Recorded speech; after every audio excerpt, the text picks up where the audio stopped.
News India 24।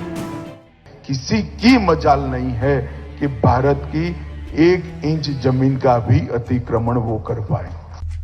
केंद्रीय गृह मंत्री अमित शाह ने आज तवांग में चीनी सैनिकों से भारतीय सेना की झड़प को लेकर बड़ा बयान दिया। साथ ही उन्होंने LAC पर ITBP के जवानों की तारीफ करते हुए यह बड़ी बात बोली। इस बयान को सुनकर चीन के भी पसीने छूट सकते हैं। आप भी सुनिए। ITBP के ने अपने स्थापना काल से विषम एटमॉस्फेयर के अंदर और कठिन से कठिन क्षेत्र के अंदर बहुत अच्छा परफॉर्म किया है।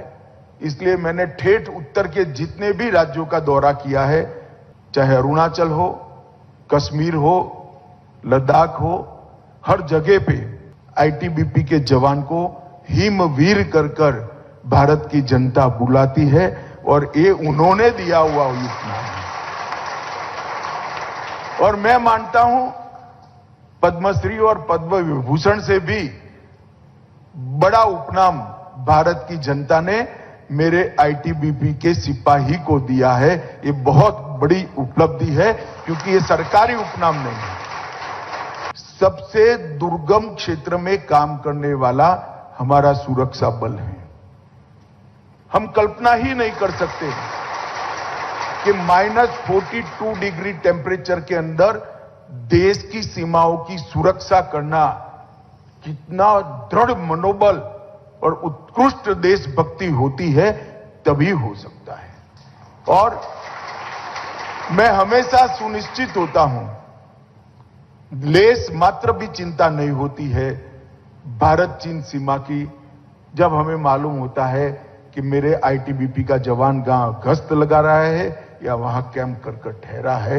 किसी की मजाल नहीं है कि भारत की 1 इंच जमीन का भी अतिक्रमण वो कर पाए।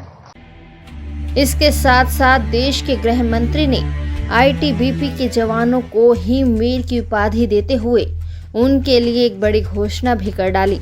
आप भी सुनिए।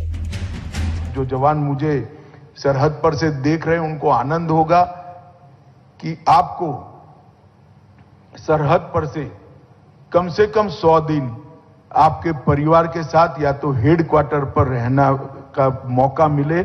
इस प्रकार का ड्यूटी रोस्टर भी हम बना रहे हैं, जिससे आने वाले दिनों में आपका तनाव काफी कम है। ये बहुत कठिन काम है, मुझे मालूम है, मगर मैं मानता हूं कि मानवीय दृष्टिकोण के हिसाब से देखें तो ये करना बहुत जरूरी है।